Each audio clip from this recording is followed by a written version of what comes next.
everybody, it's Get Real in the Kitchen with Deanna Olson, and it's tacos, baby, tacos with the flare bean that you made your own seasoning, taco seasoning from scratch. I've got the recipe for you below.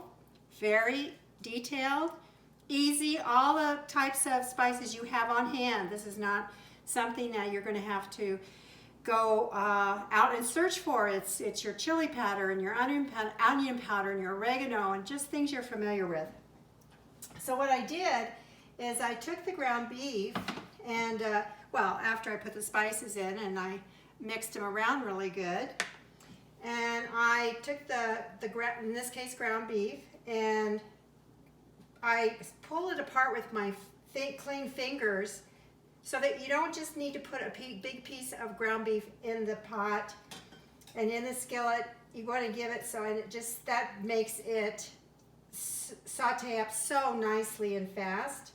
Then I added the spices for a minute and let those and stirred those around to get those all heated and develop some flavor. Then added a little water and let it sit there for about 4 or 5 minutes with the water simmering, and this is what you end up with.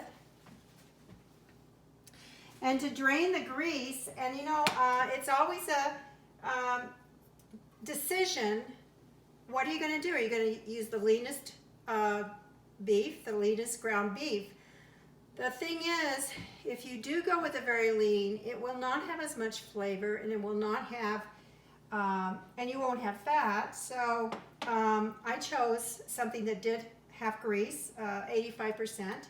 And to drain it after it finished cooking, before I put the spices in, I just put the lid on and carefully put all the oil into a nearby crockery.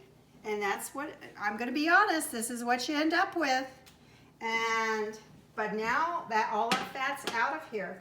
So now we're ready to consume the tacos. So I've got shredded lettuce, and so I just chopped up some avocado. If the avocado isn't the best at the grocery store, just if you're willing, spring and pick up some guacamole in the deli department. We've got Mexican shredded cheese and just a favorite jarred salsa. Let's not go all out, and we've got to get dinner on the table. So let's try these out and see how they are. I need to put the condiments up here so they can be sampled and distributed. This is a do-it-yourself kind of meal.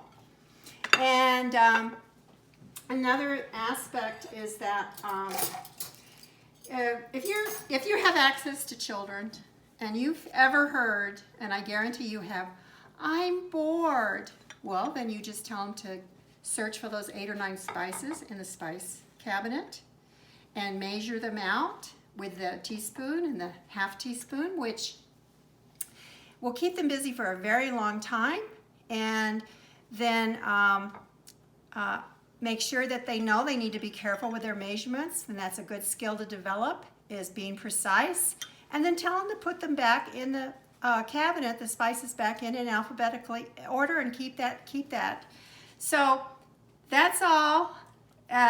If you hit the subscribe button, it's free, and I will see you next time. It's live from Denver, one take. Bye.